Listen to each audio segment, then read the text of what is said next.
bienvenidas a la Casa de las Letras, que lleva el nombre de nuestro titular, Caballero Bonal, pero que ya saben que siempre decimos que es la casa de todos ustedes. Es la casa donde nos podemos mover con libertad, aprender, disfrutar y acercarnos a eso que nos gusta tanto, que son los libros. Y el que hoy nos ocupa, nuestra amiga Alicia Domínguez, que no es la primera vez que está en este estrado, y esperamos tenerla muchas veces más, se llama La culpa la tuvo Eva.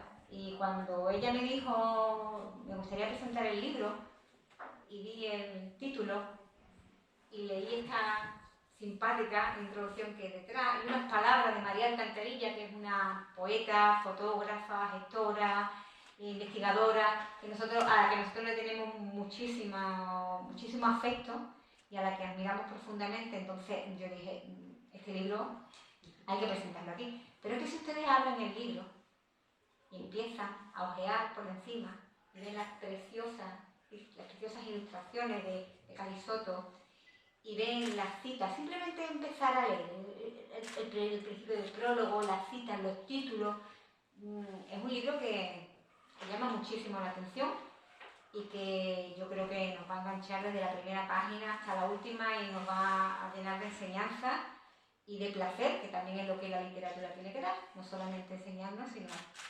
enseñar deleitando, ¿no? Como decía el dicho. Así que nada, yo no les quiero quitar tiempo porque tenemos preparado un amplio surtido. Va a haber lectura, va a haber música de flauta con Clara, va a haber un coloquio entre los dos, vamos a tener de todo. Así que no les quito más tiempo, les voy a pasar la palabra a don Enrique Montiel, otra persona que es un querido amigo de la casa, un habitual de la casa, que además era un gran amigo de Caballero Bonal, con lo cual tenerlo aquí es tener también un poquito de la vida de Caballero Bonal encima del estrado, y va a ser él el que empiece la actividad. ¿Enrique? Sí. Te paso la palabra. Bien, muchas gracias. Me gustaría que me permitierais responder a una pregunta, ¿no? que es importante para mí. ¿Habéis leído ya el libro? Sí. Eso es lo que yo me temía. ¿Podéis levantar la mano los que habéis leído el libro? Bueno, claro, es que... ¿Pero eso te preocupa o qué?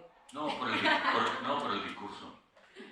O sea, tú sabes mucho de estas cosas de discurso. Pero yo me voy a portar bien, a pesar de que estoy en Jerez y no te voy a llevar a comprar. Ni ya sin impertinente, te lo juro. Bueno. Empezamos bien. Sí. Bueno, yo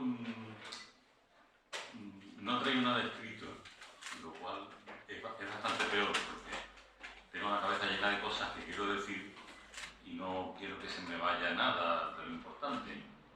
Pero no tengo nada escrito porque si me pongo a escribir me iba a salir un texto muy largo, porque es muy largo. Son muchas las cosas que se pueden y se deben decir de este libro. Y yo quiero empezar diciendo dos cosas, ¿no?, que yo he aprendido en este libro. He aprendido lo que es la literatura femenina, es decir, la literatura tiene sexo o género, y después lo que es un libro perturbador. Este es un libro perturbador. Yo, no sé, me he quedado en muchos relatos con una conmoción bastante importante. No es porque la autora haya, digamos, tenido una voluntad malsana o perversa, sino porque ella ha puesto en blanco sobre negro lo que hay. En gran parte de este libro es lo que hay. Lo que pasa es que nosotros somos de Gibraltar, como los monos.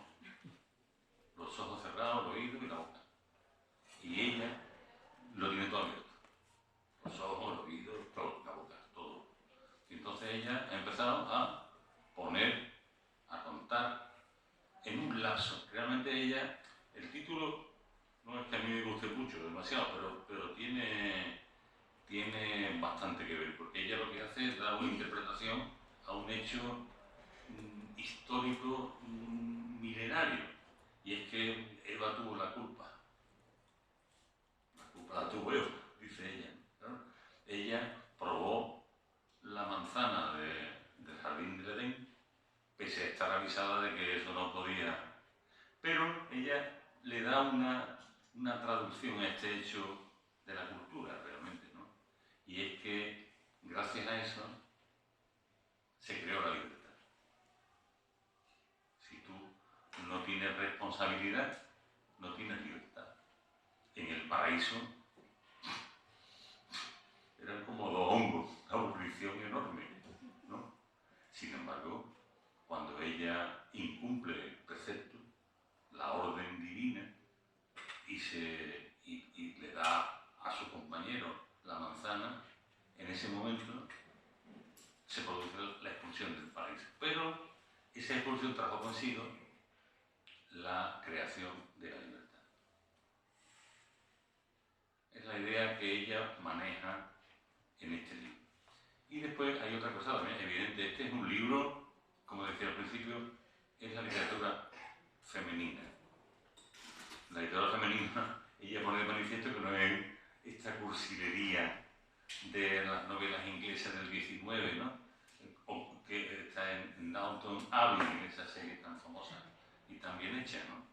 Aunque allí también pasan cosas en la serie, quiero decir. Sino que la realidad de la mujer es la realidad de la mujer de este tiempo. Y la realidad de la mujer de este tiempo es bastante complicada. No solo por lo que dicen las estadísticas, de maltrato, de asesinato, de una situación insoportable, ¿no?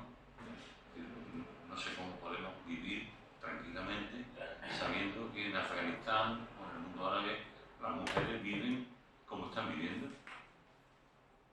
Yo recuerdo que cuando visité Egipto me di cuenta que solamente si las mujeres del mundo árabe llegan a desarrollar una vida normal como los hombres, sería la solución del mundo árabe. El mundo árabe no tiene solución porque las mujeres viven en un estado de esclavitud. Y entonces, en tanto en cuanto este es un libro que reivindica la libertad, pero esa reivindicación se produce a través de la denuncia de la falta de libertad, de la denuncia de la injusticia que la mujer inveteradamente ha venido sufriendo. Es que eso es verdad.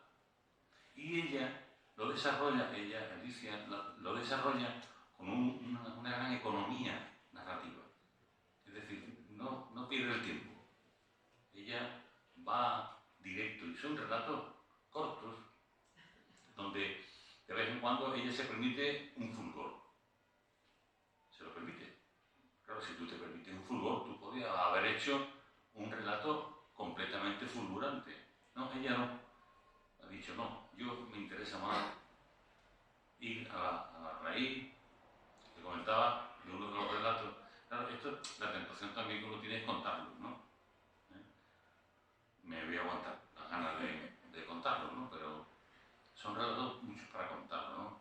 Por ejemplo, ella cuenta el encuentro de dos almas perdidas, una femenina y otra masculina en Nueva York, ¿no? Y el encuentro que se produce, y ella cómo interpreta o sabe contar muy bien qué ocurre cuando el hombre descubre que la mujer ha sido operada de un cáncer de mama y no tiene la mama. Que eso se da cuenta cuando empiezan a tener sexo, ¿no? O tener una relación íntima. Y las reacciones que ocurren en esa historia, ¿no? O otra historia impactante es cómo hay una mujer que fatalmente quiere volver al lugar del crimen, al lugar donde ella fue víctima de malos tratos, ¿no? Que es el lugar donde vive el exmarido. Y hay como una gran preocupación representada en la psicóloga y en una hija para que no vaya. Eso está magistralmente contado. Y bueno, y como esta hay muchas historias, la verdad. Nuestra querida Pepa ha hablado de María Alcántara en el resumen de la portada, de la contraportada, está muy bien hecho, no se puede decir mejor en menos palabras, ¿no? Está muy bien dicho, muy bien contado. Y entonces podemos seguir abundando en alguna de las ideas, ¿no? Esto es un libro reivindicativo. Es curioso porque ella Alicia Domínguez ha conseguido algo bastante difícil, ¿no? Y es que ella, sin salirse de la literatura, pero ni esto, es que no se sale ni esto, ha entrado en todos los terrenos.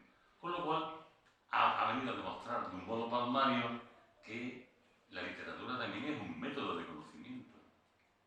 Nosotros, de verdad, que de este libro se sale conociendo mucho mejor lo que pasa, entre comillas, ¿no? Lo que les pasa a muchas Evas y lo que hacen algunos Adanes. Después, como Alicia también ha jugado al ser hombre y mujer en el relato, es decir, que ella depende en qué momento. Bueno, ella es una narradora muy eficaz, ¿eh? Ella no pierde el tiempo ni comete tonterías. Yo no he encontrado ninguna. Por ejemplo, ella ha empleado la primera persona o la tercera persona. Ella no es el narrador omnisciente, no es el Dios que ve y en este momento pensó y tal. Esas tonterías de un escritor ella no la tiene. Ella es muy inteligente, súper inteligente. Entonces ella lo que ha hecho en este libro es realmente, utilizando los artificios de la mejor calidad, pues elaborar pues, un friso. Realmente esto es un friso de historia, que tiene de un momento, es que tiene como es un corte en la sincronía, una sincronía. Se están produciendo al mismo tiempo un montón de historias, al mismo tiempo, simultáneamente. Y además, claro, no hay una historia que no retrotraiga para el pasado. Hay historias que son la pervivencia del pasado en el presente. Todo eso es que eso lo ha descubierto ella, está a la vista de todo el mundo. Nosotros llevamos todo para adelante, nuestros recuerdos, nuestros olvidos, nuestras penas, nuestros dolores, nuestras angustias, nuestros sentimientos, y lo llevamos continuamente, ¿no? Todo está ahí, ¿no? Cargamos con todo ello. Es también la libertad. Es también la libertad. Y este libro pues transcurre entre dos relatos de Eva, que sería la Eva que expulsada del paraíso y la Eva final, ¿no? Una Eva donde hay un relato que se va a leer, ¿no? Se va a leer, ¿no? Entonces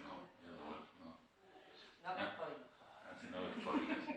Entonces, bueno, pues quédense con esto y sobre todo díganlo a todos, porque la mejor manera de difundir un libro es boca a boca, porque además esto es una industria que pasa por momentos muy complicados y claro, un libro es un producto y vender un libro es vender un producto. Vender un producto hay que invertir en publicidad, hay que invertir en relaciones públicas. En el mundo en el que vivimos, un libro es un producto que hay que vender.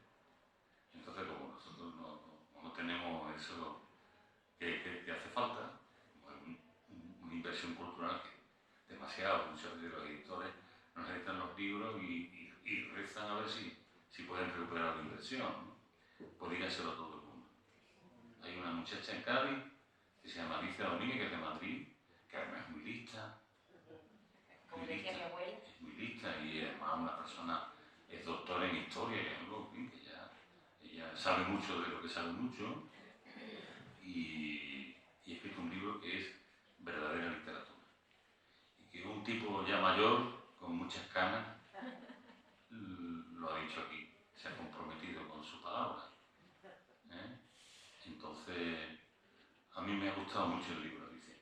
Me ha gustado mucho, ya digo, me ha perturbado porque aunque las cosas se saben, pero tampoco se puede vivir estando con una presencia de esas cosas que se saben y que ocurren, ¿no? Yo sé que este libro va a ayudar a muchas personas para que no soporten ni un poco así de lo que no tienen que soportar, y en cierto modo también es un homenaje a las víctimas. Aquí hay víctimas, en este libro hay un relato dedicado a una víctima, ¿no? Y hay mucha humanidad dentro. Entonces, insistamos en las ideas de que la literatura es un método de conocimiento. A través de la literatura nosotros aprendemos muchas veces aprendemos de un modo más directo. O sea, las cosas se pegan más a la piel de la inteligencia o a la piel a la piel. Y este es el caso, es un caso. De que aquí no vamos a encontrar el deleite, ¿no? Sino quizá el conocimiento de la realidad, a través de la mirada de una mujer que ella es una persona de una gran dulzura, como los que la conocéis, es una persona de una gran dulzura y de una gran amabilidad y cercanía, pero al mismo tiempo es una persona insobornable con la verdad. Ella es una persona muy rigurosa con la verdad y le tiene un gran respeto a la literatura. Por ese gran respeto estoy aquí dándole mi apoyo y dándole mi afecto y mi admiración. Y bueno, pues ahora hay otras cosas, pero luego haremos ella y yo un debate, un diálogo, para que esto sea más entretenido, ¿no? Y no sean monólogos pesados. Pues muchas gracias.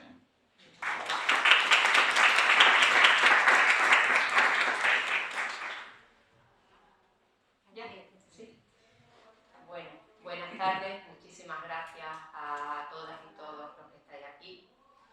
La verdad es que había ganas ya de empezar a normalizar la vida y de que la cultura volviera a estar presente en nuestro día a día. Ha sido año y medio muy difícil, año y medio en el que, yo no sé vosotros, pero yo lo que peor he llevado es la lejanía de la gente querida, poder vernos de vez en cuando, compartir estos momentos, disfrutar con la literatura, con la música, con todo aquello que llena el espíritu. Así que estar aquí de nuevo es una gran noticia y lo valoro muchísimo y lo agradezco muchísimo. Gracias a la Fundación Caballero Bonal, aquí me siento como en casa, tú lo sabes, cuando presentamos el memorial a ellas, que por cierto, digo en primicia que tengo en marcha el segundo volumen, así que estáis invitados e invitadas quienes quieran participar. Enrique va a participar, Marichu también va a participar, así que abiertas están las puertas del memorial a ellas, están abiertas quien quiera rendir homenaje a sus mujeres.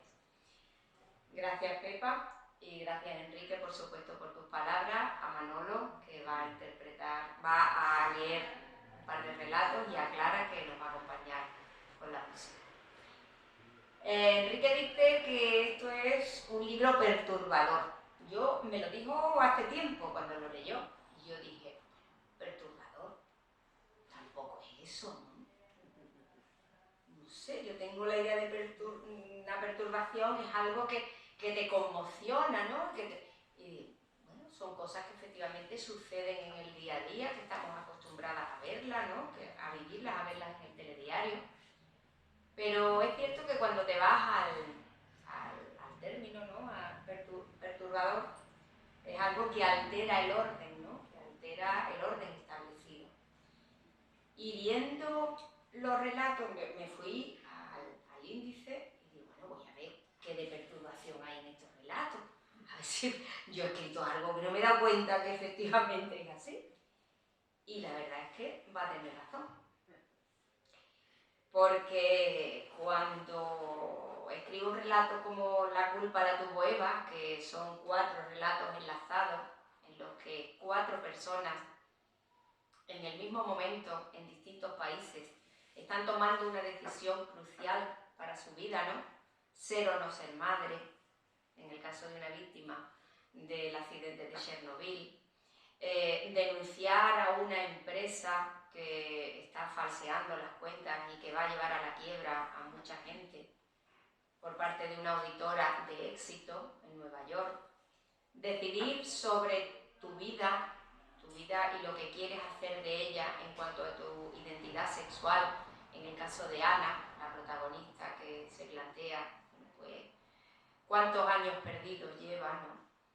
O en el caso de Enion, un granjero australiano que ha echado los dientes y su vida en un trozo de tierra y que la sequía lo va a echar y se plantea qué hace con ella, ¿no? Cuando ves todo esto, tú dices, si es que efectivamente la vida es perturbación. y no se puede entender de otra manera.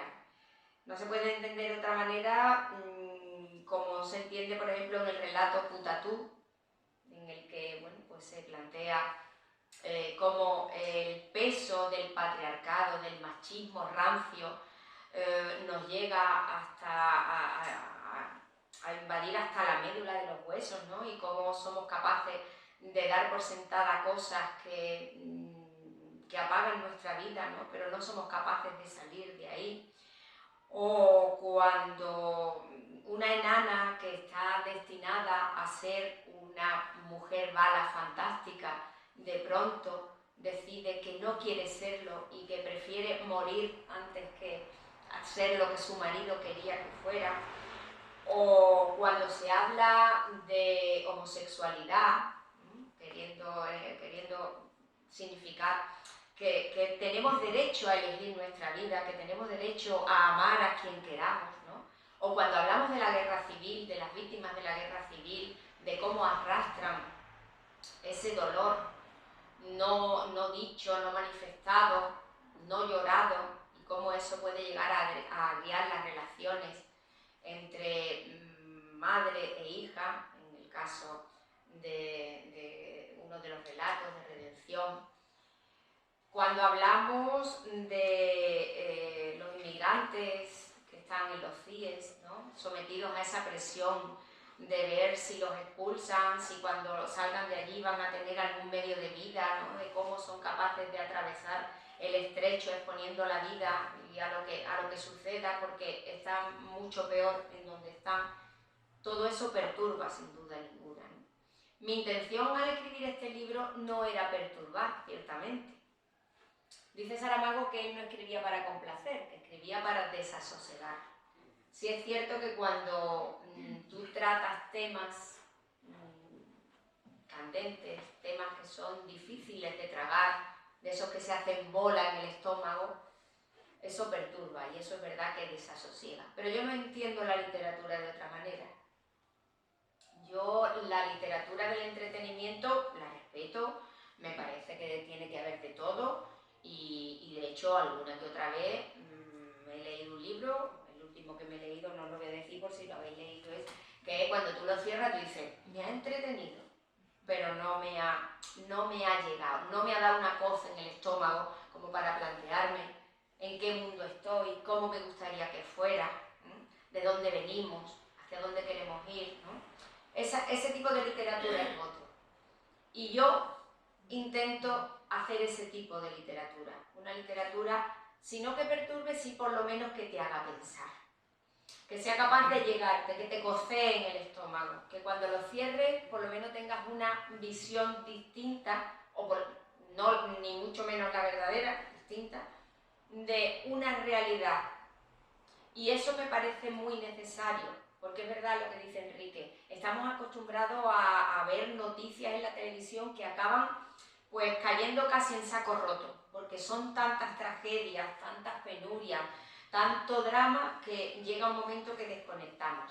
Y quizás cuando te lo presentan en un libro, a través de un relato, a través de un cuento, te llega de otra manera. Y eso es lo que yo he pretendido.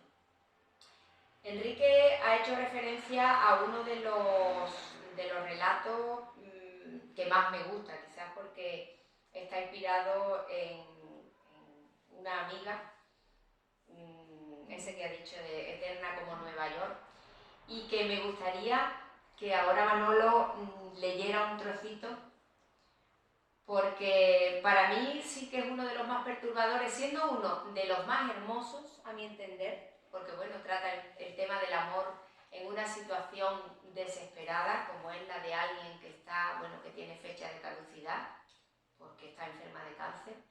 Pero a pesar de ello, es un relato hermoso porque invita a la esperanza, porque incluso ante la muerte hay esperanza. Y es lo que intento transmitir en este relato. Si lo lees,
jueves, la rubia apretada volvió a recogernos en el vestíbulo del hotel.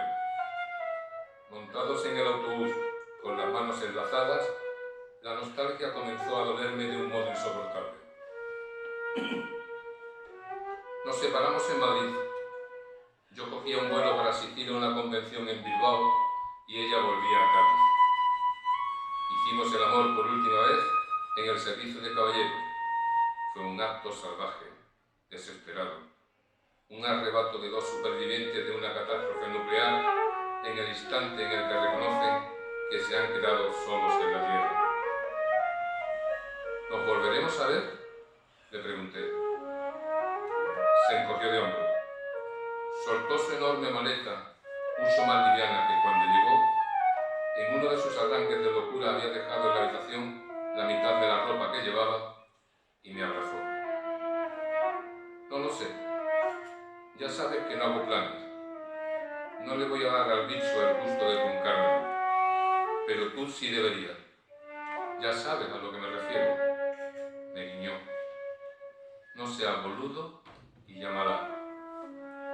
Contuve las lágrimas en tiempo justo para que me dirigiera una última mirada antes de perderse entre la gente. Corrí a refugiarme en el servicio. Me senté en el váter y allí di rienda suelta al llanto mientras, con los brazos pegados al cuerpo, me balanceaba adelante y atrás. Cuando al fin me vacié, me percaté de que llevaba sus bragas en el bolsillo. No había sido un olvido, estaba seguro. Ella las había puesto allí. Lucy y sus locuras. Lucy, la mujer más rematadamente cuerda que he conocido. Mientras esperaba en la sala de embarque, llamé a Sonia. Por suerte no atendió el teléfono. No habría sabido cómo reaccionar después de tantos meses sin oír su voz. Le dejé un mensaje en el contestador. Camino de la puerta de embarque, me devolvió la llamada. Al llegar al aeropuerto de Bilbao, pasé por delante de una tienda de periódicos. En la puerta, un enorme cartel anunciaba el último bestseller. Sé que Lucy no lo aprobaría. Era una lectora demasiado exigente, pero no me veía capaz de retomar el hábito de la lectura con libros más sesudos. Entré decidido a comprarlo, pero en el último instante cambié de opinión. Un pequeño libro de pasta azulada llamó mi atención. Había leído algo de Pizarnik en mi juventud. Lo vi, lo abrí al azar y allí estaba. En la otra orilla de la noche, el amor es posible. Llévame, llévame entre las dulces sustancias que mueren cada día en tu memoria.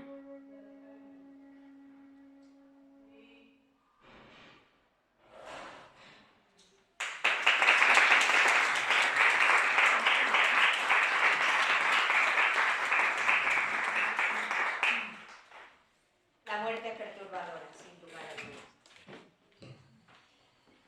Antes de que empecemos a charlar así, te voy a contestar a lo que dices de la literatura femenina. Lamentablemente se ha utilizado a lo largo de la historia la etiqueta de literatura femenina para denostar lo que hacían las mujeres, lo que escribían las mujeres. Bueno, se nos asignaban géneros menores, la novela rosa, en algunos casos la novela juvenil, la infantil, que eso sí era muy de mujeres, ¿no? Pero eso como que no tenía la importancia de la novela, de la poesía, del teatro. Y lamentablemente cuando hay sitios, talleres o congresos o exposiciones en donde la mujer no tiene sitio, se suele decir, es que el arte, es que la literatura no tiene sexo, para justificar precisamente la ausencia de mujeres. Hay un estudio muy bueno, hay un libro muy bueno de Marta Potok que se llama El malestar, la mujer en la literatura de la España contemporánea, en donde ella sí realmente llega a la conclusión de que existe una literatura femenina, en el sentido de que es una literatura que ahonda más en lo íntimo, que ahonda más en lo que es lo cotidiano, en el mundo de las relaciones personales. Y precisamente eso hoy día yo creo que está empezando a ser un poco tendencia, en el sentido de que ya muchas mujeres escriben, todavía muchas menos, no digo que escriban, sino que publiquen, porque ciertamente los hombres publican el doble que las mujeres. Un 75% de libros que se reseñan son de hombres, frente a un 25% de mujeres, por ejemplo, ¿no? Pero sí es cierto que hay ahora mismo un grueso de escritoras que poco a poco se van haciendo sitio en el mundo de la literatura, poniendo el foco en otro tipo de literatura, en una literatura quizá más valiente en el sentido de ahondar en la emoción, de ahondar en temas perturbadores. Se me ocurre ahora mismo Samantha Schweblin, que es una cuentista fantástica, por ejemplo, Valeria Correa, la propia Clara Obligado, ¿no? Son escritoras que han renovado el panorama del relato, por ejemplo, ahondando más en ese espacio interior, con lo cual, lo que en principio podía ser peyorativo al referirse a una literatura de mujeres, yo lo reivindico precisamente como una literatura que empieza a ser universal, porque es que hasta ahora los temas que trataban los hombres eran universales, los temas de escritores eran universales, los de mujeres eran propios, la maternidad, la emotividad, las relaciones personales, y eso empieza a cambiar afortunadamente. Ahora hay una generación de jóvenes que afortunadamente están siendo muy rompedoras, muy transgresoras, y eso empieza a calar.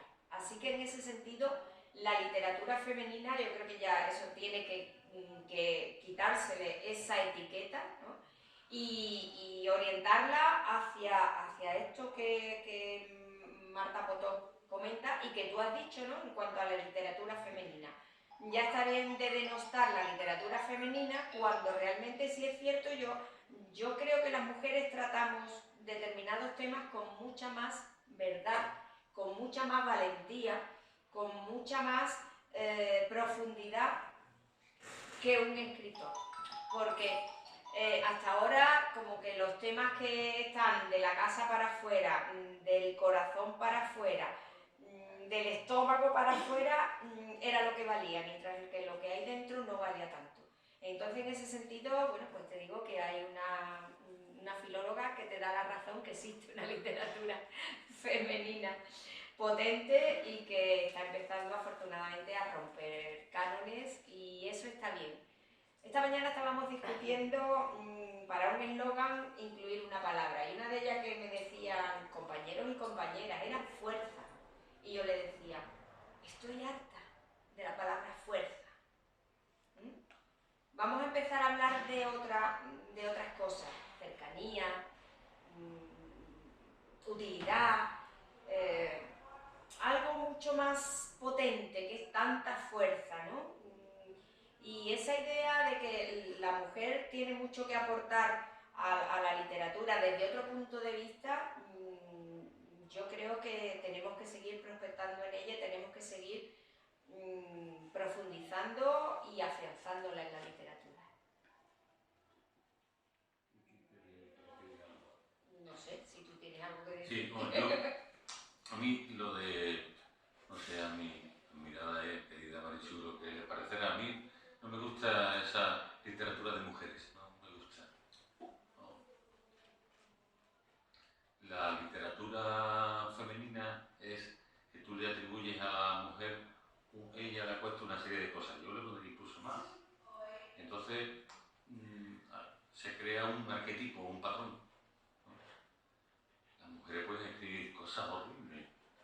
Y después también hay una cosa en literatura. Tú has hablado rápidamente, como eres feminista, ¡chim! Cada vez que se tira por la banda rápido, ¿no? Y bueno, es normal, son feministas, ella es feminista, y estoy seguro, ¿no? ¿Tú qué crees? Entonces, la literatura, el arte en general, no es una cuestión de cantidad, es una cuestión aparte. Entonces, puede haber escribiendo 1000 hombres y a lo mejor solamente 4 son escritores, ¿no? Sin Y duda. puede haber 50 mujeres frente a 1000 hombres y 30 sean grandes, ¿no? El arte es la excelencia. El arte no tiene que ver ni con una situación de desigualdad social, no tiene que ver, sino tiene que ver con, oye, con el misterio que uno es capaz de interpretar, es capaz de penetrar, más que esta cosa cuantitativa o, ¿cómo se dice?, las cuotas, ¿no? Es que se han publicado, le hacen reseña a 25, no sé qué cantidad. 75 frente a 25. Pero ves, eso, ¿y de qué te sirve a ti una reseña que a lo mejor no te reseña nada? Sí, pero ¿De qué eso te sirve? ayuda. No. Pero Enrique, eso convendrás Sí, conmigo que sí. ayuda a que el Mira, público te conozca. yo Si creo- no te conocen, yo que he difícilmente dicho- podrán valorar. ¿Qué le he dicho al público? Que por favor lo diga boca a boca. Que mejor reseña que un lector que te dice, oye, he leído tal cosa. Porque a mí se me ocurre meter una trola a un amigo, ¿no? Oye, léete este libro que a lo mejor el libro es un petardo, ¿no? Yo no lo hago, francamente. Ni creo que ninguna persona que está aquí oyendo no lo haga. Y tú, Malicia, eres una escritora femenina, evidentemente, y feminista. Y además, algo muy importante que lo dije antes, que es de izquierda. Esta es una señora de izquierda, pero de verdad de izquierda. Tiene un relato aquí, en la historia de que es una persona que van a deportar, un inmigrante que van a deportar, que está con América, y entonces el abordaje de la situación es el auténtico abordaje de una persona de izquierda. Y eso está en este libro. ¿Eh? El cómo lo trata, ahí está la mano suya porque ella será feminista de izquierda, pero ella lo que es una buena escritora. Esa es la condición previa, la condición insustituible por ninguna otra. No porque una sea todo lo que quiera, no, porque usted no. Igual que hay que decirle a algún tío, por utilizar la dialéctica, usted no. No, dedícate a otra cosa. Dedícate a otra cosa porque es que eres más malo que para atrás. Sí, pero... ¿Entiendes? No. Eso es lo que yo... Y tú, es que eres buena escritora. Y además, como eres, además de ser una buena escritora, estas otras cosas, lógicamente, el escritor vive la vida de los otros. El novelista, el narrador, vive la vida del otro. Y tú la vives, pero como tú vives tu propia vida. Con tu sensibilidad, con tu modo, con tu denuncia, con tu enfado ante la injusticia, cómo tú reaccionas, ¿no? Eso eres tú. Es decir, eso tú lo serías en cualquier cosa que hicieras en la vida, pero como eres escritora, que es la condición previa, en tu escritura está esa cosa que tú eres. Pero también desde la posición de que eres una mujer, que es determinante, en mi opinión.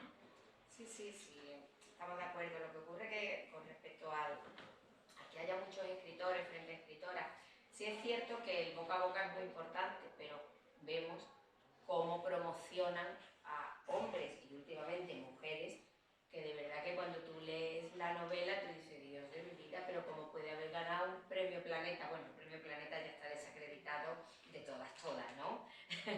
Pero cómo pueden haberle dado un premio, cómo pueden hacerse con los medios de comunicación de un libro que no es literatura, que es puro, escribe un libro que lo vamos a promocionar y esto va a salir en todos los medios. El maestro Caballero decía algo que me parece tan gracioso. Yo es que me río tanto con él en mi vida.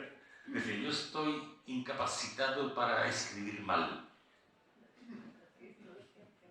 ¿No? Yo también. Entonces, he sacado un libro hace unos meses que se llama La fábrica de la luz y que creo que es un libro extraordinario. Y no es porque yo lo diga. No porque yo lo diga. Bueno, entonces fui a firmar ejemplares a Cádiz, a la librería Manuel de Falla, que está en la Plaza Mina, en un sitio estupendo, un sábado por la mañana, ¿no? Entonces, fueron unos cuantos amigos. O sea, 6 o 7, como diría Pepe, 6 o 7. Bueno, pues días después fue una señora que ha escrito ella, o se lo ha escrito, y la cola daba la vuelta a la Plaza Mina. Entonces yo cuando lo vi, digo, pues yo voy a seguir escribiendo, pero como yo nunca he escrito por dinero, yo nunca he escrito por dinero, he escrito porque es que no se hace otra cosa. Es que yo me explico las cosas a mí mismo escribiéndolas. Cuidado, no intento explicarte a ti, sino lo escribo para explicarme yo a mí mismo las cosas que no entiendo, las cosas que... Yo, después de haber visto eso, ¿qué hago? Me voy a meter yo con la señora que ha escrito un libro y había una vuelta a la Plaza Mina entera de gente con el libro, que yo creo que, no sé si lo leerán después o no. Entonces, que esto le hubiera pasado a Alicia, yo me pondría, como loco de contento, de, oye, esto ha cambiado. Este país ya no es el que era. No, pero es que no era Alicia, era... Muchas generaciones tienen que pasar para que eso suceda, Enrique, lamentablemente. No sé si me he explicado bien. Vivimos en el mundo que vivimos y en el país que vivimos, con lo cual, lamentablemente, la buena literatura no es precisamente producto de masas, ni mucho menos. Y quizás eso es lo bueno también, porque cuando se masifica un producto acaba siendo, bueno, pues puro consumismo, ¿no? Con lo cual, aquí hay otra gran escritora que es Purificación García, con quien hablamos de vez en cuando, hablamos las dos. Nuestra Pepa. Y nuestra Pepa, no, pero te lo digo porque Pepa hemos estado hablando. De muy antigua, ¿eh? Era una gran poeta, porque los poetas rompen jóvenes. ¿A que sí? Pues hablábamos el otro día de que nosotras somos ya unas cincuentonas que escribimos por placer, por puro placer. Nosotros no vamos a llegar a ser bestsellers, no vamos a llegar a hacer una literatura que sea consumida por mucha gente, ni va a haber ninguna editorial de esta que, como tú dijiste antes, promocionan los libros y los dan a conocer. Pero no importa, nosotros no escribimos para eso, escribimos por placer, escribimos para entender lo que nos ocurre dentro y fuera. Escribimos porque si somos capaces de llegar a un público como el que hoy estáis aquí, hemos conseguido lo que queríamos, afortunadamente. Porque es verdad que hay muchos escritores, tú lo sabes, que tú estás más relacionado con el mundo de la cultura y con las altas esferas, que hay muchos escritores a los que los contratos editoriales ya le dicen un libro por año, da igual lo que saques. Como ya te hemos promocionado y te hemos lanzado, a partir de aquí lo que saquemos se va a vender. Como tú dices, cuando se lo llevan, después de que le hayan firmado, cuando se lo llevan seguramente ni lo leen, ¿no? Pero ya es un producto de masas y consecuentemente lo que saque lo vende. Alicia, esto es un misterio también, es un misterio. Yo no sé si este libro puede conocer 20 y tantas o 40 ediciones, yo no lo sé. Es que es un misterio. Yo he publicado libros he publicado novelas, relatos, ensayos, poesía, de todo. Bueno, pues soy conocido por haber escrito la biografía de Camarón. Y me han puesto un título, El Gachó del libro. Yo soy el Gachó del libro. ¿Ustedes se lo pueden creer? Bueno, pues ese libro se han vendido y se siguen vendiendo miles de ejemplares de ese libro. Miles de ejemplares. En cambio otros que tienen una calidad literaria... Lo hace la muchacha que fue a la Plaza Mina. Eso ocurre, pero bueno... Alicia, que no sabemos nunca lo que ocurre, no sabemos. No se sabe, pero lo que sí sabemos es que lo que escribimos y lo que estamos aquí unos cuantos que escribimos, Marichu también escribe, lo hacemos por placer. Lo hacemos por placer.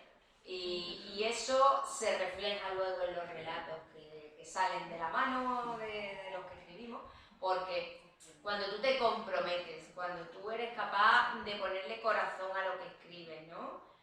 Cuando haces de altavoz de una realidad social, ¿no? Enrique se ha referido antes al relato La Marcha Radetzky, ¿no? Pero aquí hay otros relatos también que amplifican la realidad social. Aquí hay un relato, por ejemplo, dedicado a Juana Monge, ¿no? Él ha dicho antes, esto no sé si conocíais a Juana Monge, es una mujer, una víctima de violencia de género, que volvió para pedirle a su marido que se sometiera a su exmarido, del que tenía una orden de alejamiento, para rogarle que se sometiera a un tratamiento de quimioterapia, porque tenía cáncer, y la mató.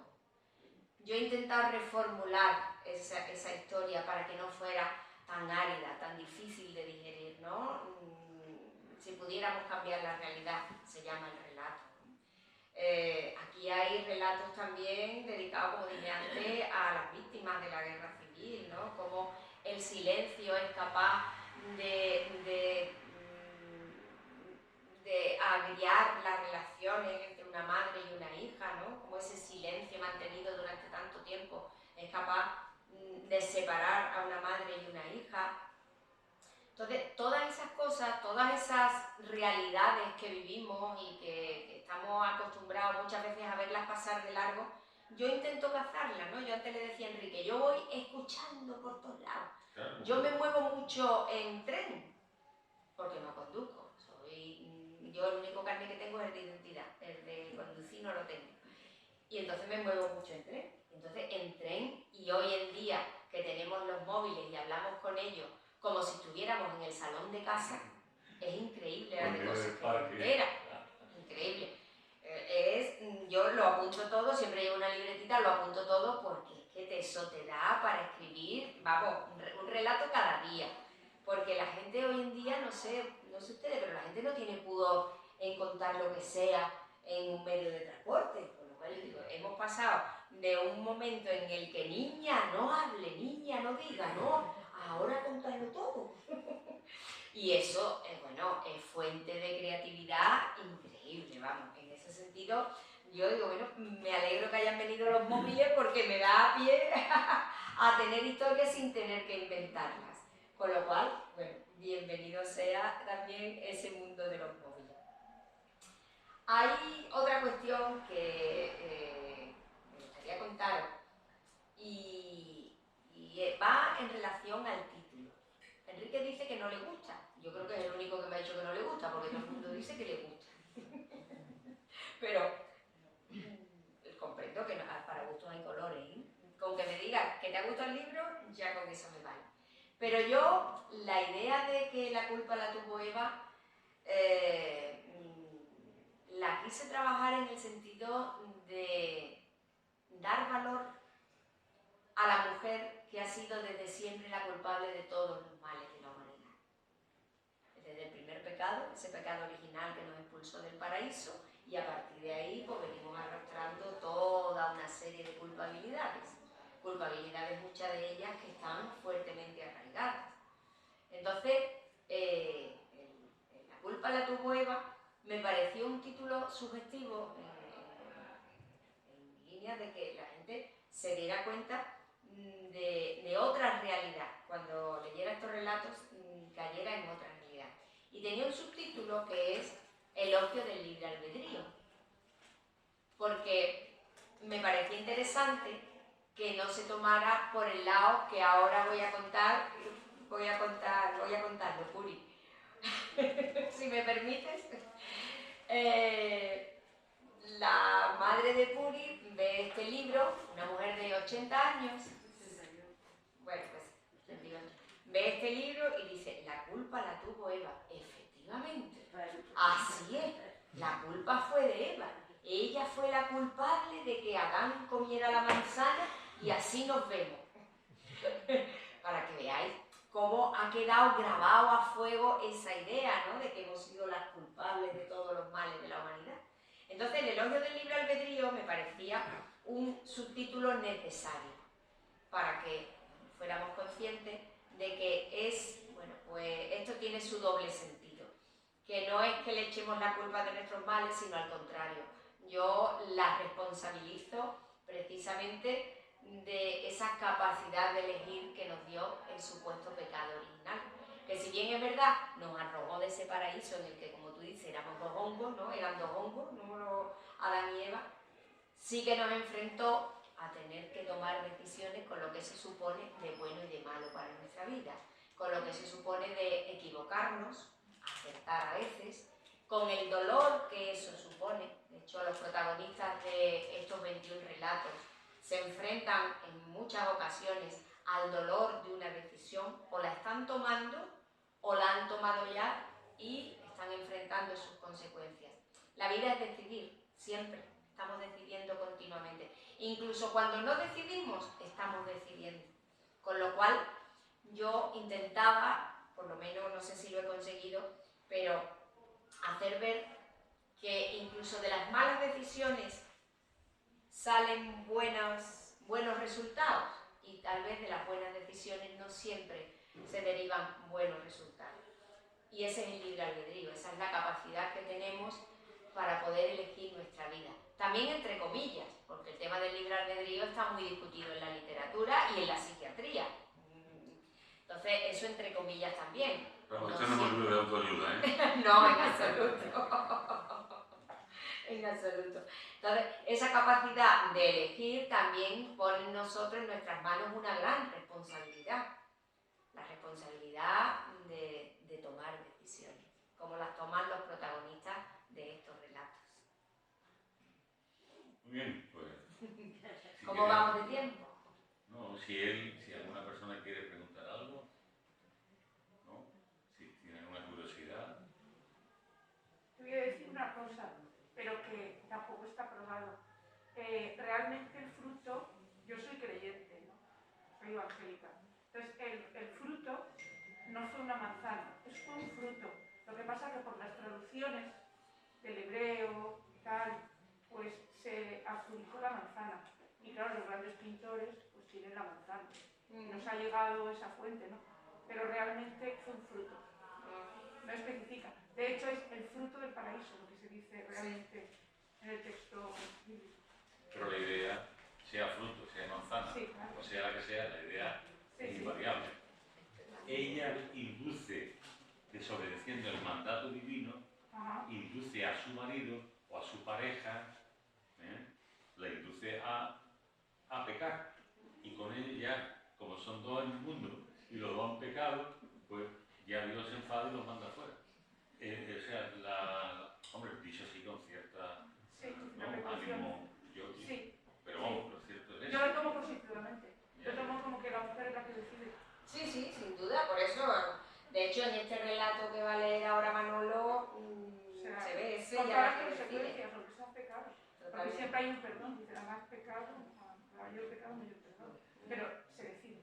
Sí. Lo peor es estar en stand-by. De hecho, ella habla del libre albedrío. Sí. El libre albedrío es luterano puro. Totalmente. Totalmente. Bueno, ahí luego hay otra línea que son todos que piensan que ya está destinado todo. Es esta fuente.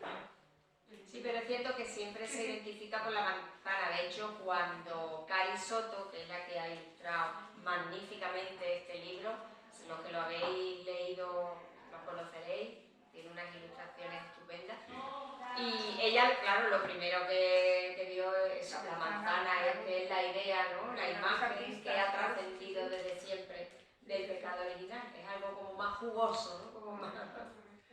Pues sí, sí. De cualquier manera, es una referencia. Sí, claro. Es una referencia, ¿no? Sí, porque este libro, ya digo que es literatura.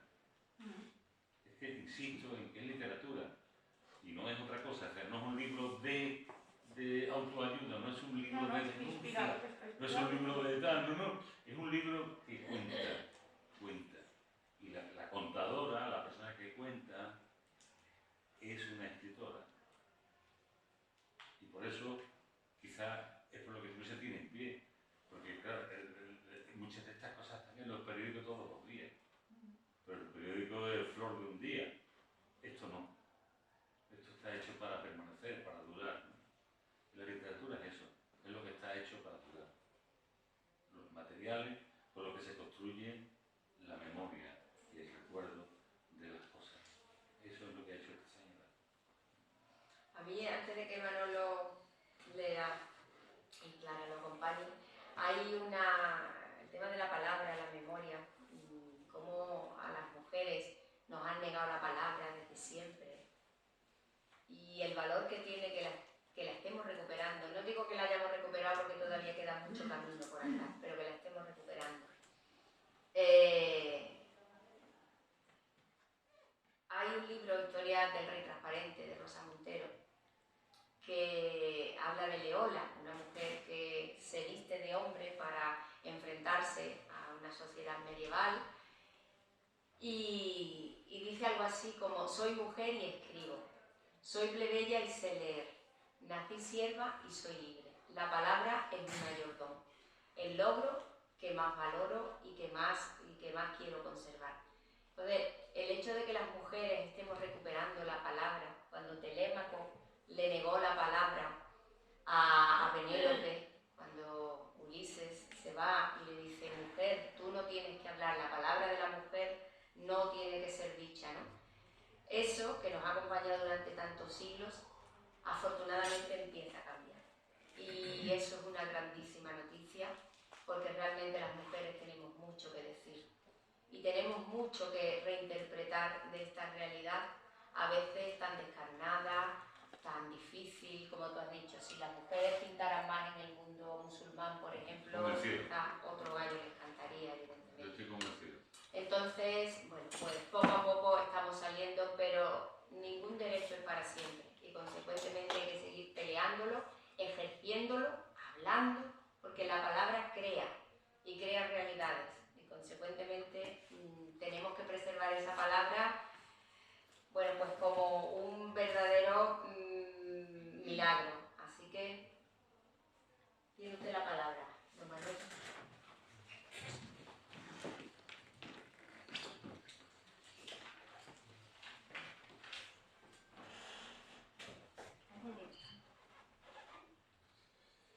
¿Mereció la pena, Adán? Eva no puede dormir. Fuera, la tempestad hace aullar a los lobos. Es espantoso. No ha cesado de llover desde hace días. Los caminos están anegados y no se puede salir a cazar. La cosecha se ha perdido y en el granero apenas queda trigo para una semana. El hambre empieza a morder en el estómago. Como comiste del fruto del árbol del que te dije que no comiera, la tierra estará maldita por tu culpa. Las palabras de él retumban en su cabeza como pisadas de rinoceronte. Ha perdido la esperanza de volver a ver a Abel. Desde que los perros regresaron a casa solos con el rebaño, intuye lo que pasó, pero no se resigna. Tampoco sabe nada de Caín. Unos pastores nómadas le dijeron que lo habían visto en la tierra de Nod, pero de eso hace ya mucho tiempo. Tal vez tenga nietos, aunque ¿qué más da si sabe que nunca los conocerá? Lejos han quedado ya las noches de arrastrarse buscando con ferocidad al hombre. Tu deseo te llevará a tu marido, le había dicho él, de rodar anudados hacia el borde de ese otro paraíso del que no fueron expulsados, de experimentar el dolor del parto. Nunca le importó padecerlo. De hecho, mientras veía emerger de sus entrañas esa masa sanguinolenta y viscosa, le pareció un milagro esa forma de dar vida. Eva añora el tiempo de levantarse del lecho con objetivo de cultivar la tierra, ordeñar las vacas, sacar a pastorear a las ovejas, limpiar y curtir las pieles con las que cubrirse, moler el trigo, hacer pan. Entonces aún sentía que había hecho bien desobedeciéndolo. En cambio, ahora, con los huesos fríos, un dolor punzante en el vientre y ardiente de fiebre empieza a dudarlo. Sabe que el fin está cerca. Volverás a la misma tierra de la que fuiste formada, pues tierra eres y en tierra te convertirás. Y tiene miedo. Tal vez no sea mañana ni pasado. Quizá alcance a ver otra primavera, pero será la última. Lo sabe. ¿Era esto lo que él se refería cuando les dijo que se habían muerto como uno de ellos? Solo las estrellas seguirán ahí. Ellas no fueron condenadas. Sigue sin poder dormir. Con dificultad gira su cuerpo dolorido hacia Adán, pone su mano sobre el costado del hombre y dulcemente lo agita. Adán, ¿duermes? Él masculla algo que no alcanza a entender. Compañero, despierta.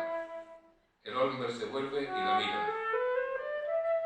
Adán, ¿mereció la pena todo esto? Jamás lo he dudado. Pero vamos a morir. Teníamos que hacerlo.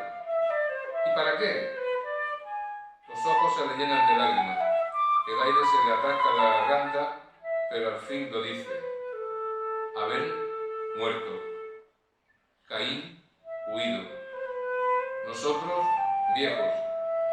El mundo la recordará como la culpable de sus desgracias. No te aflijas, Eva. Adán le toma las manos. Siente su tacto frío y el pálpito acelerado de la sangre corriendo asustada por sus venas. Algún día la humanidad entenderá el maravilloso regalo que le hiciste. Sí, pero sufrirán. Pero a cambio podrán elegir su vida.